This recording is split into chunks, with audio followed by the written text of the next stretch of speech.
Honored to serve as alderman in Chicago's first ward, comprising pieces of Logan Square, Humboldt Park, Wicker Park, East Village, and Westtown. Like the commissioner, I am just coming up on the halfway mark of my first term in office.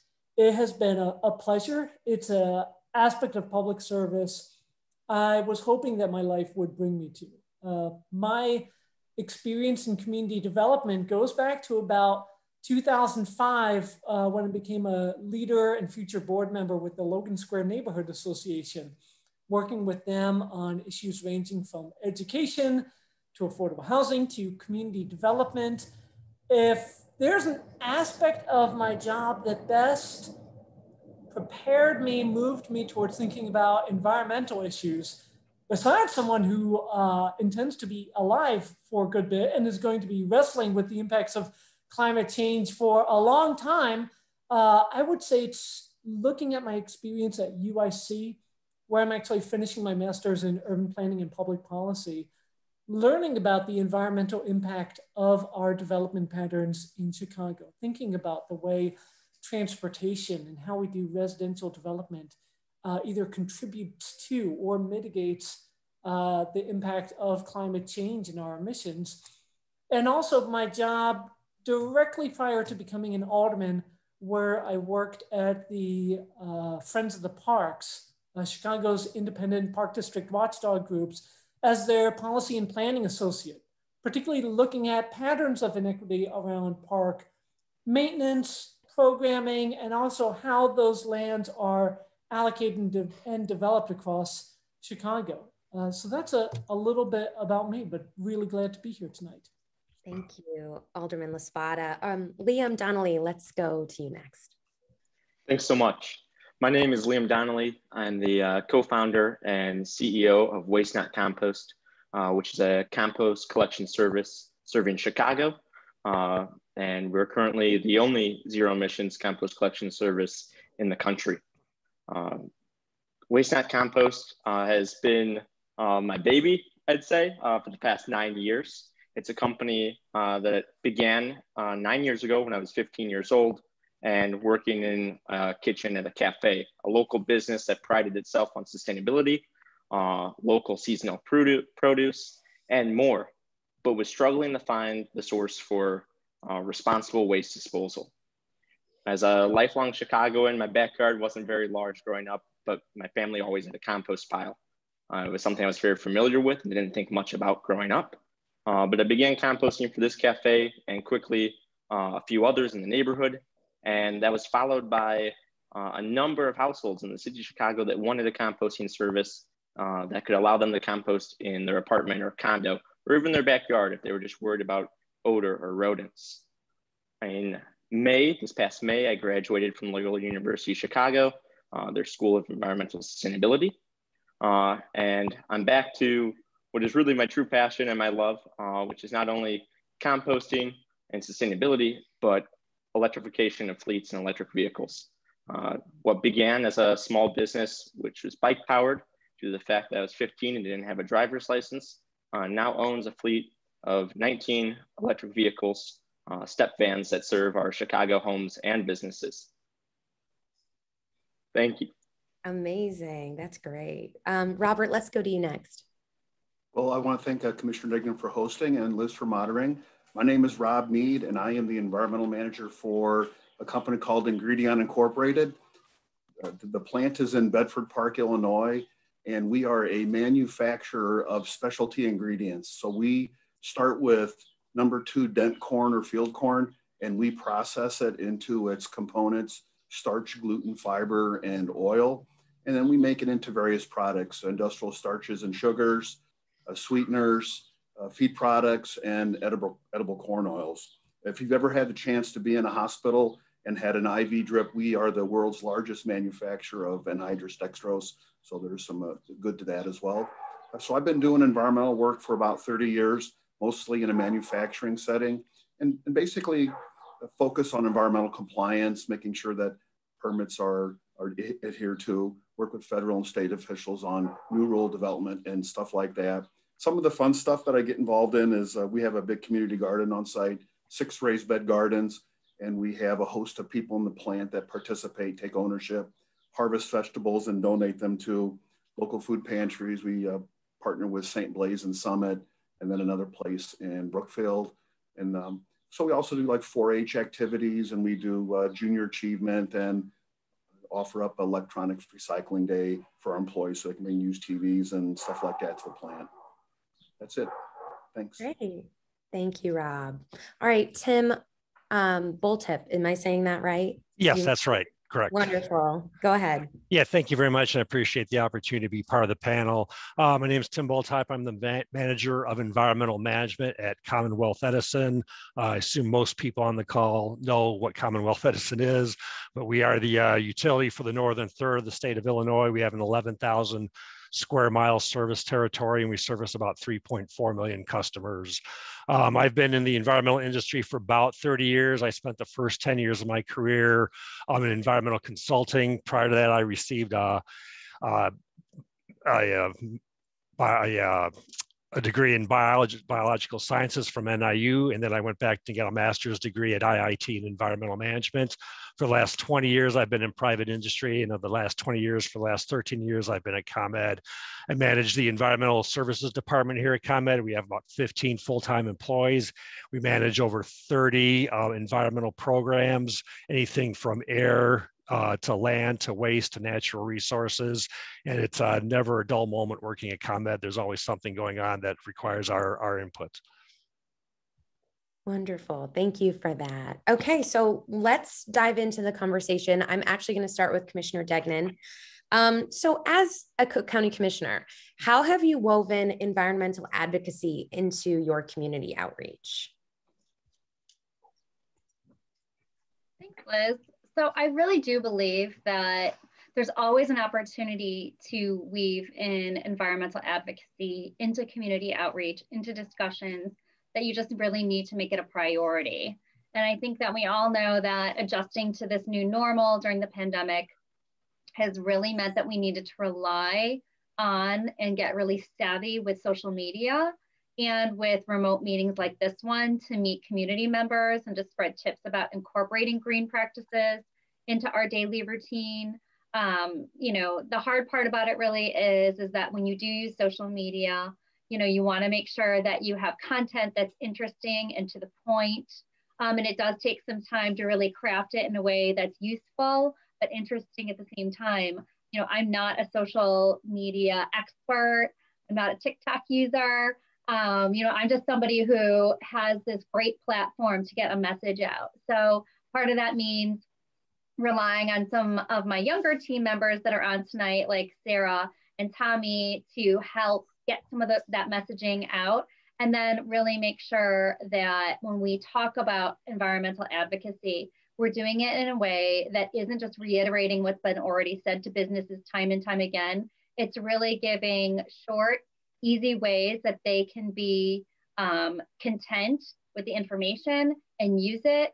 Part of it is really making sure that we're researching and that we're reaching out to those businesses in our district, particularly that are closer to a micro level geographically, businesses that we know, that we interact with, in the hopes that, you know, they'll continue to use these tips to revamp their businesses, you know, step by step by step, and that other businesses then will emulate those models.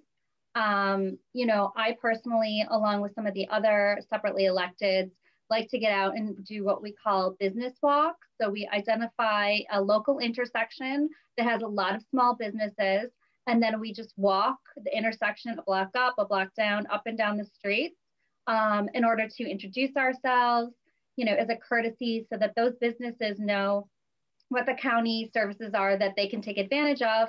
But then when we talk to them, we weave in, you know, I personally do weave in a lot about the different opportunities that the county has with like our CPACE program to support them.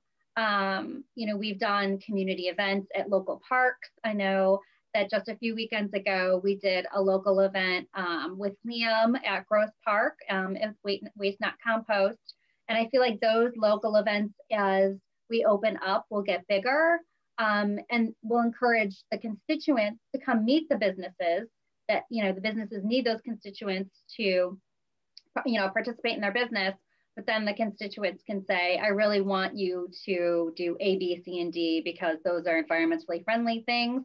And then businesses respond.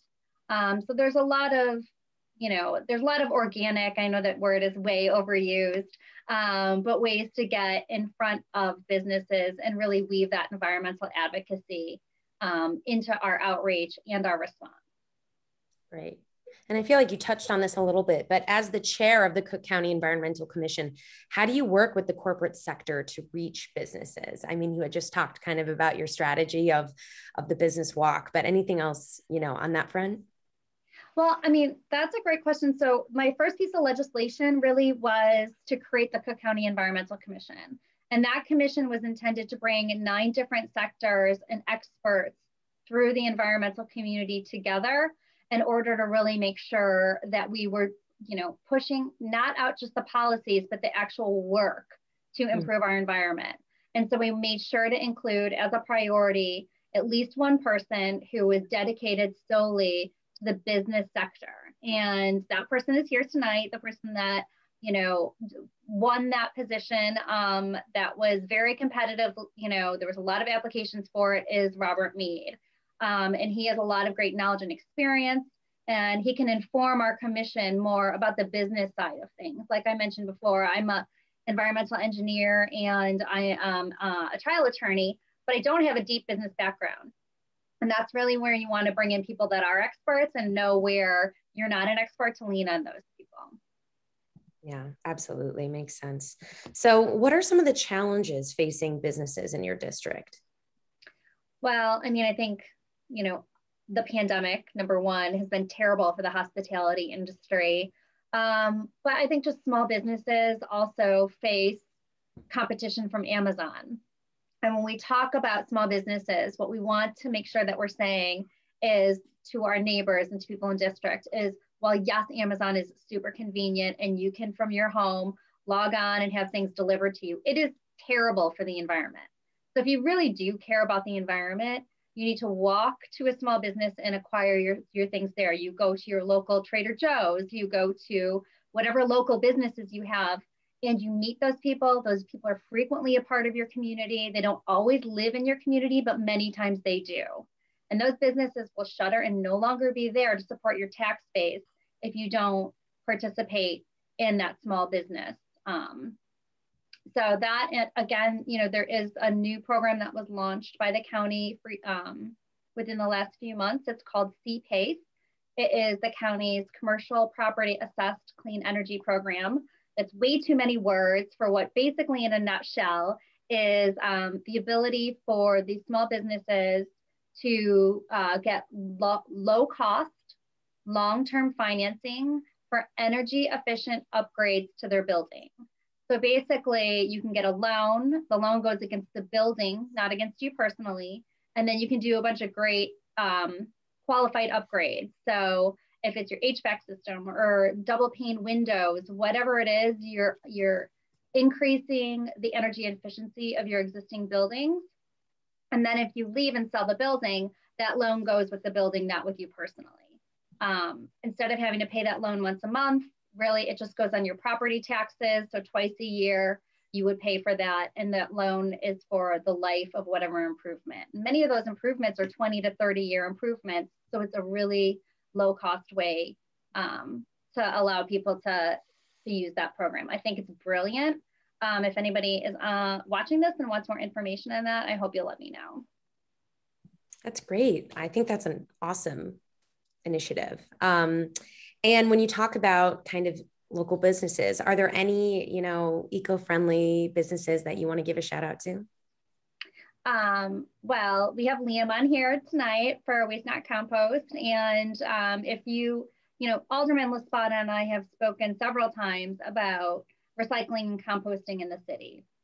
There's a lot of challenges to that. And I know in time that we'll get to a place where the city's much better at recycling and organic composting than it is. But in the interim, you can spend a small amount of money. I'm talking like less money than it is for a couple Starbucks in order to get a pail and have a company drop it off at your house and then put all of your organic waste, your food waste in that pail, and then you're diverting that waste stream from a landfill. So Liam obviously will be talking a lot more about that in much more depth in a minute, but I think that that's really important. And then Echo and the Flamingo is a great zero waste shop that's in my district as well. I know that there'll be more of those businesses, but Echo and the Flamingo is one that I frequently use personally. That's great. Awesome. Well, thank you so much. And Alderman Laspada, I'd like to come to you next and specifically ask you more about your role in your community. And I want to start off by saying that you've relayed that creating a more sustainable, equitable Chicago is at the forefront of your objectives. Can you tell us more about that intersection between environmental policy and equitable housing and how that relates to decreasing segregation and global warming? Certainly. So when we talk about equity, I would say it starts with listening to impacted communities who have been impacted by unaffordable or substandard housing, who have been impacted by environmental justices, and then also speaking to those concerns and creating policies, creating development patterns that address them. And for us, we hear that folks want to be healthy in the communities that they live in. They want to be healthy in their own homes and be able to afford them. And so that speaks to three policy spaces that we're working in. How do we preserve housing? How do we help it to stay sustainable? And how do we make sure that the communities that you live in are healthy for you to live in? One of those policies we're working on is related to demolition. So when we talk about waste, a lot of people think about what you throw out, what you put into the garbage. But what we learned in a recent waste study that Chicago has commissioned and is still working on is about 45% of all of our waste comes from demolished materials related to construction and development. We need to figure out how do we reduce the amount of waste that is coming from that pattern. We also know when we speak about carbon and emissions, 69% of the emissions Chicago is responsible for come from our built environment. A new building that is built, even if it's 30% more efficient than what was there, it's going to take between 10 and 80 years to make up for the negative impact of its own development. And so we're working on patterns and policies that encourage more preservation-minded development. One of them is just in the area between Logan Square and Humboldt Park, particularly to preserve single-family homes, 2 and 3 flats that can be preserved.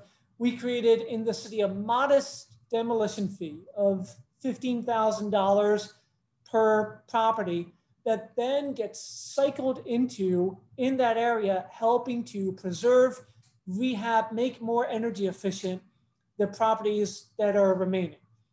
Another thing that we're on the verge of working on is decarbonization policy for the city of Chicago. So if you look to St. Louis, New York City, a lot of other places, they have what are called Building Energy Performance Standards Ordinances, or BEPS. Understanding that over time, if we're going to meet Joe Biden's goal, which I am very excited for, of cutting our emissions in half by 2030, that can't just be through new development, as we've talked about. Even as efficient as it is, has to be the built environment that we're maintaining.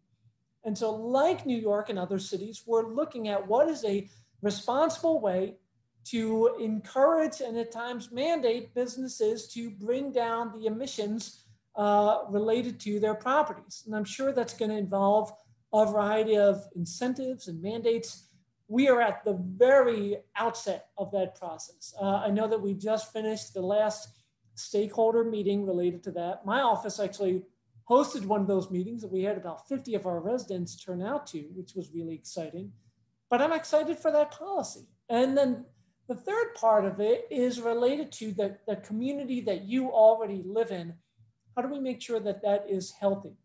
We know that there are a lot of Chicago communities that have been impacted by the emissions related to the kind of industry around them, particularly a lot of the warehousing and logistics industries. And as we researched this, we learned it's not always so much what's happening on site, but the churning in and out of diesel commercial vehicles in that area.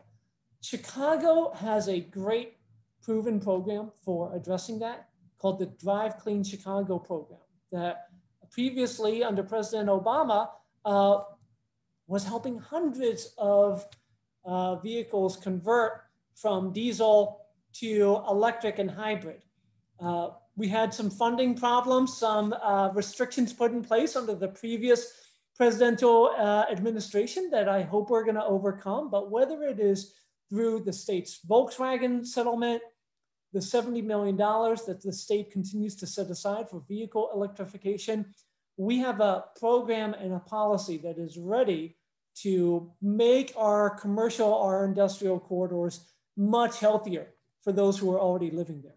So those are three examples of where I would say equitable housing policy and development and environmental policy kind of go hand in hand.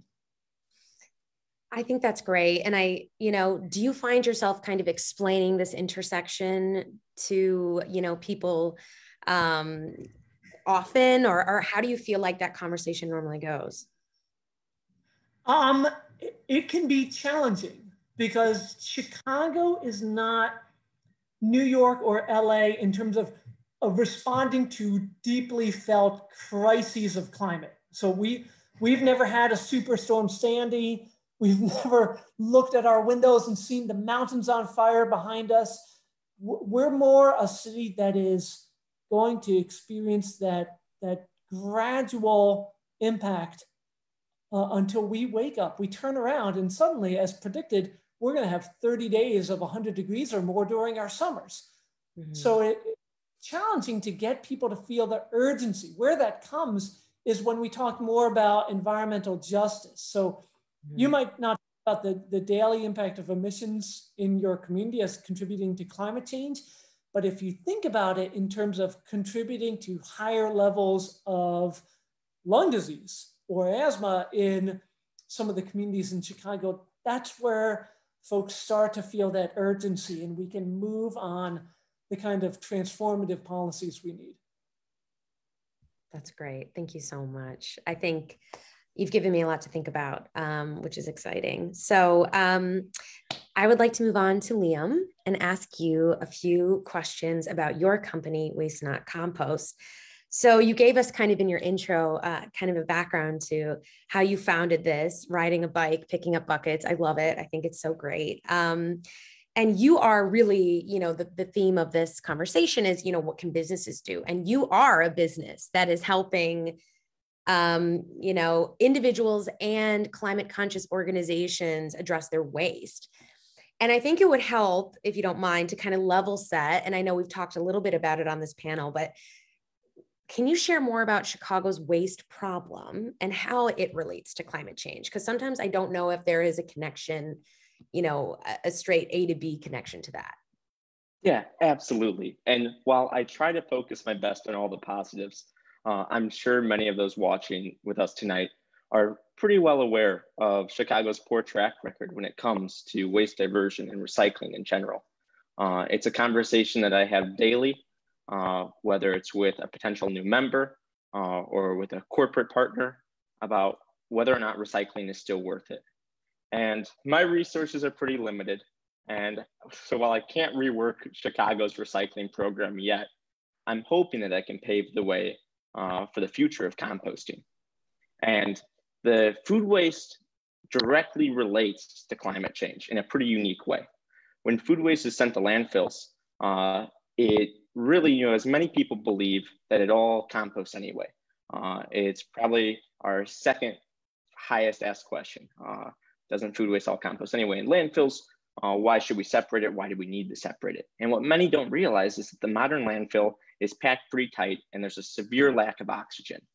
And while most of the reasons that cause this are to protect our health and our drinking water, what it does is it creates this perfect environment for anaerobic bacteria. And the anaerobic bacteria, they produce methane. It's a greenhouse gas that we don't really think about all too often, but it's incredibly potent. And it's a harmful greenhouse gas that is directly contributing to climate change every day. It ends up being a large reason that landfills are the United States' third largest contributor of methane. So it's an incredibly easy step to take food waste out of landfills if done right, with great benefits that reduce climate change.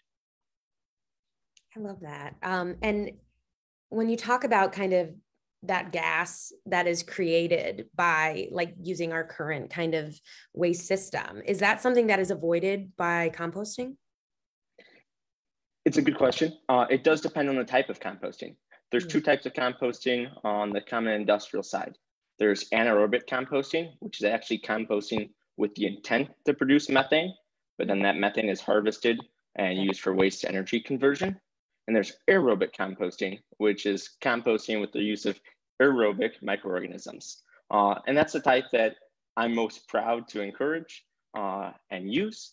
It creates a great soil amendment, an organic soil amendment that holds water, it retains nutrients, it has shown properties to bond heavy metals.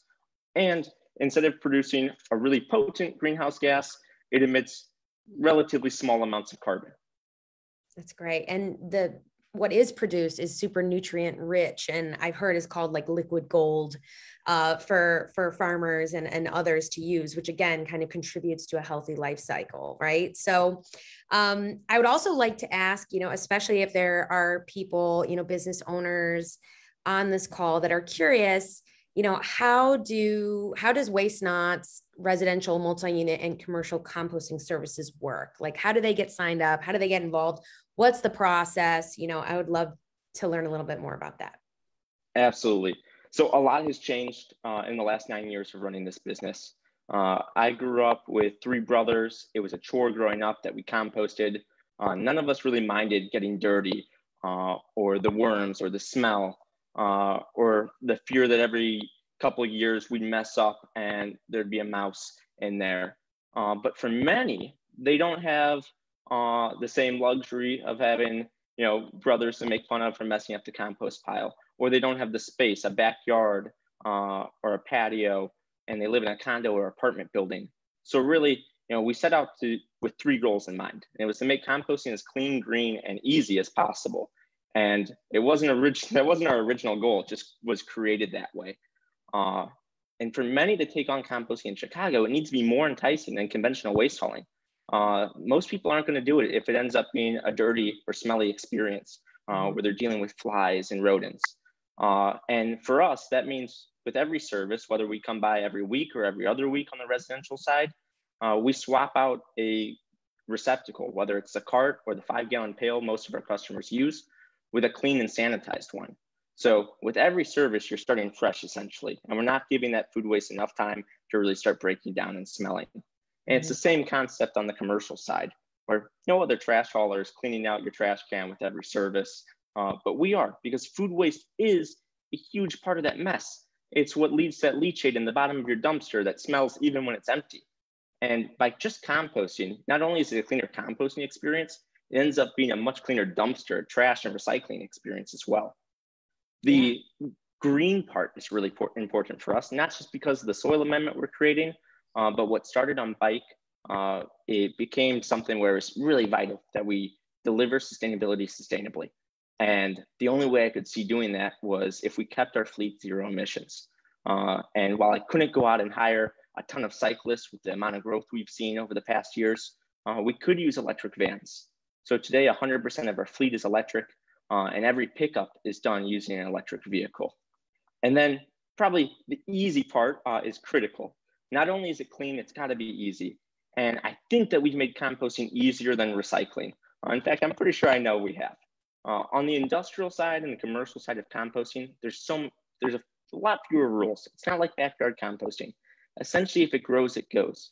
We can take all food waste. That includes bones, meat scraps, solid dairy, baked goods. Essentially, if you're keeping the glass, plastic, and metal out of your bin, you're probably doing it right.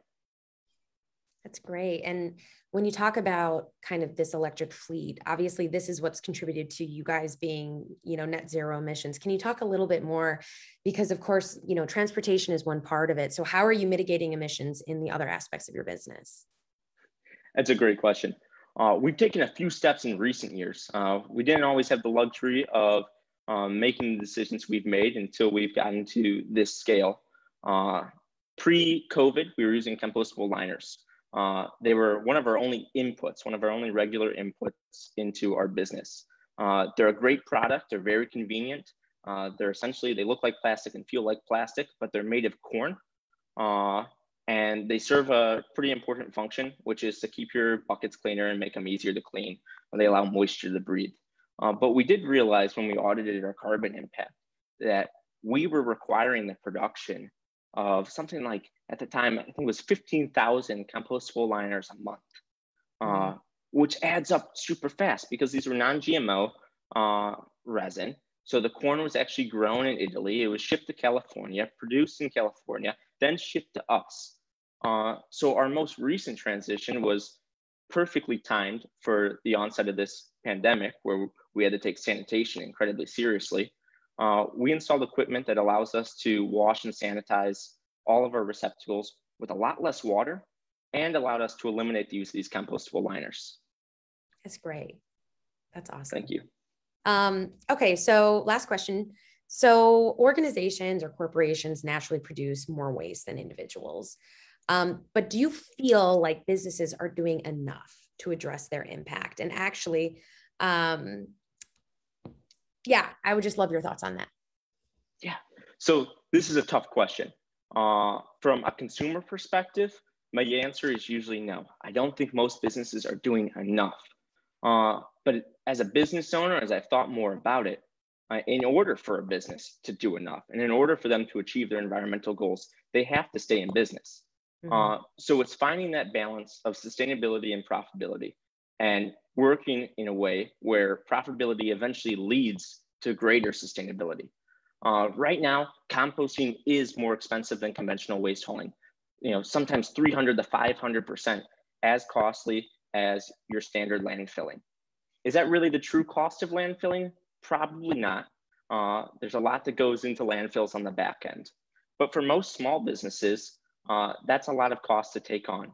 And the only major direct benefit they can offer is the marketing advantages. And that requires just a little bit of legwork from them, tracking how much they're putting in, converting the metrics that we give them into something that they can communicate to their customers. But I would say that businesses are increasingly aware of their impact. We have major corporations throughout Chicago and a lot of small local cafes, coffee shops, restaurants, daycares. So the businesses that have the means to make that change and start leading by example and essentially investing in a sustainable business system for other businesses to follow, they're doing it. That's great. Good. I like to hear that. All right. Well, thank you, Liam.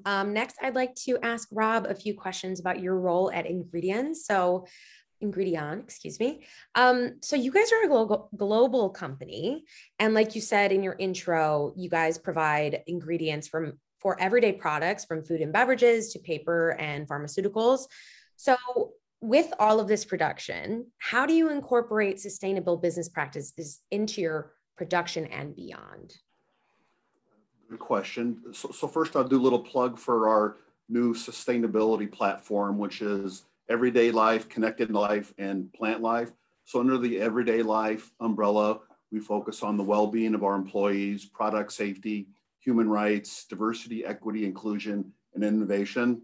Under Connected Life, it's sustainability, farming practices, food security, and community impact. And then lastly, Planet Life, which focuses on protecting and renewing the planet's resources through environmental impact and biodiversity protection. So to your question, so from the sustainable practices and beyond, Ingredion is a member of SEDEX. And for those that don't know, that's an organization that provides a global platform for companies to manage and improve working conditions in a global supply chain.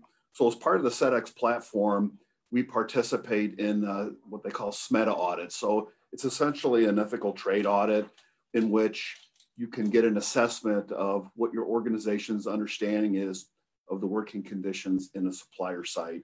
And so all of our sites are 100% owned and operated and have been audited. And so the takeaway is you can find out how you compare to other companies and how you treat your workers, and whether you have unfair trade practices or stuff like that. With respect to the practices in production, we have set robust goals for 20 by 30. The planning is underway, and some of the topics that we're working on reducing water intensity and absolute GHG emissions, trying to achieve plastic neutrality in our operations, sourcing more electricity from renewable sources, and becoming landfill free. That's great. And given all of the activity around President Biden's announcements about reducing, our overall emissions, has there been, increasingly more conversations about kind of how you guys fit into that picture as a business? Oh, absolutely. I mean, we're engaged at all levels of the organization, from the executive leadership team down to the plant level. So we have a host of North America and global teams that look at energy and water, and we're looking for new ways of collaborating with industry, academia, and government as we try to assess the impacts of our operation and trying to come up with new and innovative ways to reduce our footprints. That's great. And, I think there is a real opportunity for businesses here to lead the way.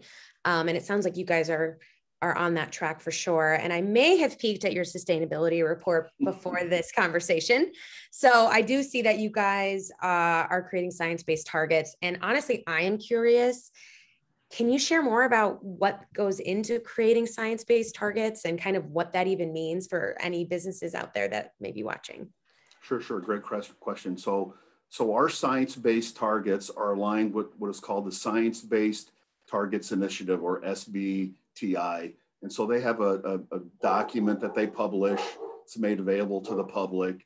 And this document focuses on the science behind keeping global warming to 2 degrees Celsius below over pre-industrial conditions. So organizations can look at, they can have more or less than a couple different categories. There are benchmark industries, and we are not in one of those. So we apply to a homogeneous general industry standard. And so this 2 degrees C over pre-industrial equates to about a 2.5% year-over-year reduction in GHG emissions. That's great. And so you're kind of accounting for that every year with that, knowing that reduction is coming, constantly looking forward, I would imagine, to continuously reduce your emissions. Would you say that's right? That's true. I mean, there's hurdles and obstacles. I mean, we have, there may be a year we don't get to 2.5%, and maybe we get 3 or 4 in the following year. So there's always challenges in a manufacturing setting, headwinds that relate to, just cold temperatures. We just came out of a polar vortex for most of us in the Midwest and really the whole U.S. So that is a high peak energy period for not only industry, but for people heating their homes. Yeah, absolutely. So final question, really talking more about sourcing, maybe something that people don't necessarily think about when they are purchasing their products, enjoying their products, et cetera. But it's really important because that does contribute to the carbon footprint of everything that, we enjoy. So can you tell us a little bit more about your sustainable sourcing and like what goes into that? Sure. Good question again. So Ingredion is part of what is called the Sustainable Ag Initiative, or SAI. And so this organization ensures that members' agricultural commodities and ingredients are supplied from sustainable sources. So what does this really mean? So there's something called the Farm Sustainability Assessment, and this helps measure sustainable and agricultural supply global chains. And so as part of that, we do our own self-assessment against the FSA standard. And then in some out years, we are going to be doing third-party verifications to see how we stand up to the standard. And so as part of our overall assessment, we have what are called tier 1 crops. So corn is our primary, predominantly in our business operations, but we also use what's called cassava, pulses, potato, and stevia. And those are also part of the overall FSA assessment to see and to improve sustainable practices. And so along with that, some good metrics, for the audience today is Through 2020, we have sustainably sourced 2.9 million metric tons of earth and for the various products that we do. Also in the US, we're working with some farmers on initiatives that use nitrogen utilization software to aid in the application and minimize what they're doing for fertilization. That's great. Awesome. Well, thank you so much. You're very welcome. Okay, so let's shift gears, and I would like to talk to Tim about his role at ComEd. So Tim, as an energy company, you help power homes and businesses, very important, but this inevitably has an environmental impact. What initiatives has ComEd taken to safeguard the environment? Sure, and thank you for the question. I just want to say it's reassuring to hear everybody on the panel speaking of their initiatives, because ComEd is doing something with each of the initiatives that has already been brought up by the panelists. So it's reassuring to know that ComEd's on the right track and also contributing to everything that's going on that everybody else in the community is doing as well. We have numerous initiatives that we manage at ComEd to help protect the environment. I'm just going to touch on three. One of them is our avian or bird protection program. So we have thousands of miles of transmission towers and distribution lines out there. We've been in the news in a positive way lately.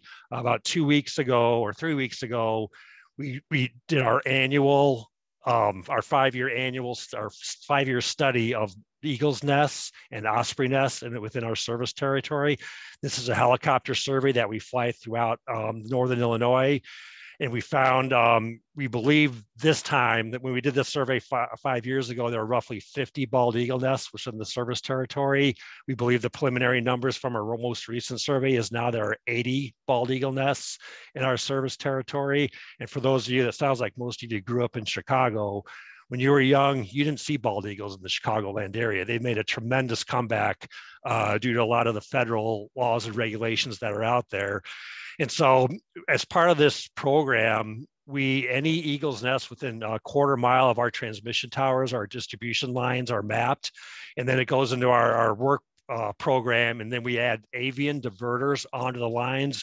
What the avian diverters do is give more definition and visibility to the lines so birds will not collide with the lines. So it's been a really great program and a really good success story. We do share this data with the Illinois Department of Natural Resources, and they put that into their database. So they're mapping and tracking all the eagle nests that are in Illinois. So it's a great program that's out there that ComEd participates in. And another story related to the avian program, not necessarily as a happy story, but we had a white pelican that collided with one of our lines up in the McHenry County area a few weeks ago, and that made it onto social media. And initially when we found this on social media, we went out, we assessed those lines, and then we installed avian diverters on those lines last week. And both of those avian stories were carried on the local news. We had many interviews, and it's a very positive story how we interact with the community and protect the environment and protect the birds that are use our poles and lines to perch on. Another initiative that ComEd has, and this ties into what Alderman Lasfata was talking about, is ComEd's vehicle electrification program that's been going on for a few years. ComEd operates over 3,000 vehicles in our fleet. We have a current initiative. It's a two-phase initiative. The first initiative is to electrify 30% of our vehicle fleet by 2025. That's estimated to eliminate over 2,000 metric tons of greenhouse gas emissions. The second phase of that is to electrify a total of 50% of our vehicle fleet by 2030, and that's estimated to eliminate additional 29,000 metric tons of greenhouse gas emissions. So to Alderman Laspata's comments, when you have vehicles in the inner cities, it does affect people's health. That's how ComEd's approaching this as well, is that it's not just the vehicle traffic, but it's the emissions of these vehicles, it's the smog, but it's the health effects of these vehicles that are in the inner cities that are affecting our customers and all the citizens. So this is a great initiative that's just been kicked off. It's going to be achieved through a combination of using fully electric vehicles with a plug-in idling technology, and then plug-in electric hybrids as well. And just recently, ComEd was honored with the Clean Fuels Champion Awards by the Chicago Area Cities Clean Coalition. So we were pleased to receive that award. And I will just give a shout out to our website, comed.com, because we did just launch an electric vehicle smart toolkit for our customers. So anybody can go on at comed.com and look at the smart energy tab. And under there, there's an electric vehicle frequently asked questions. There's a calculator on how purchasing an electric vehicle may benefit you and what kind of emissions reductions you will achieve with your own vehicles by buying electric vehicles. So that was a new portion of our website that was just launched a few weeks ago. And then the third initiative, which I wasn't going to really talk about, but since Liam brought it up with composting, is ComEd actually started an office composting program back in the 2018, 2019 timeframe. And our corporate offices are out in Oak Brook off of I-88 and Butterfield Road. We have about 1,800 people that work here. And pre-pandemic, when the offices were full, the first year of that program, we composted over 40 tons of food waste in the first year of the program. It was a great success story. To be honest, when one of my staff brought this up to me, I was a little skeptical about it, working in a big corporate office environment, but people really glommed onto it and really wanted to help and make this happen. So it was working great. Obviously, when the pandemic hit, everyone started working from home, so our numbers are way down. But again, the first year of the program with 40 tons of food waste diverted from landfills to composting was a great achievement. That's great. Thank you for sharing all that. And when it comes to kind of environmental issues, not only facing Chicago, but our state, what are you seeing in terms of energy consumption? You know, are there certain issues that you all are thinking about when it comes to that?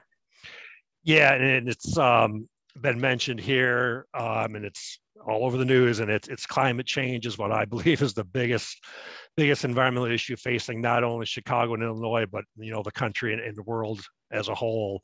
Obviously, there's extremes in temperature now. The summers are getting hotter, the winters are getting colder. I know Robert mentioned the polar vortexes we've been going through. I remember I took a picture of my dashboard temperature in my vehicle a few years ago. It was minus 29 degrees. So I think that's the coldest I've ever been around. And so obviously if it's colder, if it's hotter, you're using your air conditioner more, you're consuming a lot more energy. Same with running your furnaces and things, you're consuming a lot more energy. So that's definitely the most pressing environmental issue that I feel is facing Chicago and Illinois. And then we're doing things to hopefully help mitigate that. And I think everybody on the call here and on the panel is also looking to help mitigate some of those impacts. Yeah, and speaking really specifically from a business point of view, how can businesses help when it comes to energy consumption and help address those challenges that you just mentioned? Yeah, so there's a number of things businesses can do. At ComEd here, we offer a variety of energy efficiency programs that are available to our customers. We have things like energy assessments that can be done not only at your home, but at your business, ways to identify where you're losing energy through windows or through poor insulation. We have appliance rebates for Energy Star programs, thermostat rebates for things like Nest thermostats, lighting discounts for LED lights. We also have, heating and cooling rebates for buying air conditioning units and furnace units that you can apply for. You can also adjust how you pay for your electrical consumption through peak time savings or time of day savings or hourly pricing. There's a variety of pricing methods you can sign up for at ComEd and get the best price for the electricity that's being transported through our wires. And I don't mean to plug ComEd.com again, but I'm going to, because there's a great energy efficiency tab on that website on ways to save, and it gives you all the frequently asked questions and all the ways you can save, not only on the programs I mentioned, but also we have a big solar initiative out there that consumers can go on, and it will, you put in your address, and it'll map your roof wherever you live in the ComEd service territory, and it'll tell you, what your square footage of the roof is, what types of solar panels you can put on, and what the return on your investment is if you want to install solar panels on your roof to help offset some of your energy costs. And Commissioner Degnan, you mentioned that loan program. With all these energy efficiency programs that ComEd has, that would be a great match for people that are wanting to get that loan program to also get these energy efficiency audits and take advantage of some of these savings that we offer through our energy efficiency programs. That's great. Thank you so much, Tim. That was awesome. And I will actually, I believe if we have any questions from the audience at all using the Q&A box, the Q&A chat box, I don't believe we do, but I want to pause and make sure if anybody does have questions, we answer them. It doesn't look like we do. So then I will actually kick this back to Commissioner Degnan to help close us out for today. Thank you, Liz. You did an amazing job moderating. Well, I think too that we've all learned a lot tonight. I think frequently businesses believe that to be more energy efficient or incorporate green initiatives, it's cost prohibitive. And I think that we've learned tonight that there are many ways that there are long-term savings that will cover maybe some upfront costs to environmental efficiencies and energy efficiencies. So I'd like to thank Tim, especially for giving the people that are watching this at home some great ideas about how ComEd will come out and assess your home or your business for energy efficiency support. And Alderman Laspada for giving us some great information really about the way that waste streams in Chicago impact our landfill usage and the way that we incorporate different housing initiatives in our green initiatives in a government level. And Robert Mead for giving us more background about Ingredion and the environmental sustainability practices that he's incorporated and they've incorporated there over time. And that Liam offered us all in a small business, commercial business, and residential aspects of how we can use composting to divert our waste stream from the landfills, which is really what we all need to do.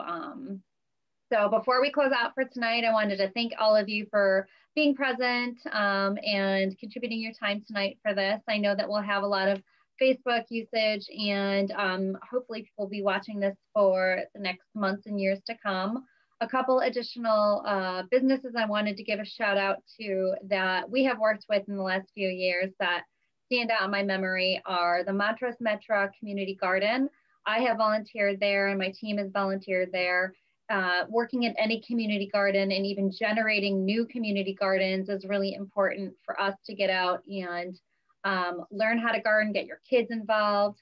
And it's a great way for you to grow your own food on a plot in a community and make friends. And it is a really nice way to make those connections with people that do similarly care about the environment like you do.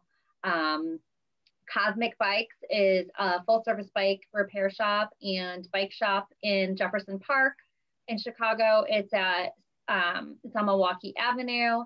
And really, there are so many more people now. I know that there's a recent NPR study and report that has identified that everybody really wants to get on bikes, get outside. It's a great way to cut your carbon emission, get better exercise and get outside, wear a helmet. But definitely visit Cosmic Bikes or your nearest bike shop. And Sunnyside Plants is another business and district, and that's at 5340 West Lawrence. And I think, you know, the millennials and all of their plants, it's a great opportunity for you to have some plants in your house to suck up some of the carbon that's there. So I really encourage people to get green, literally put more plants in your house, on your back porch. So I wanted to thank everyone for joining us. This webinar really does conclude our 3-part mini-series on what individuals, government, and businesses can do for the environment. As Earth Month now comes to a close, I'd like us all to think personally about what we can do to continue to engage in environmental advocacy and reduce our personal carbon footprint throughout the year. You should all be on the lookout for more information about our tree planting initiative that will be coming up and all of the shredding and electronic recycling events that we'll have throughout the rest of the year. So thanks everybody and have a great evening. Thank you. Bye, everyone.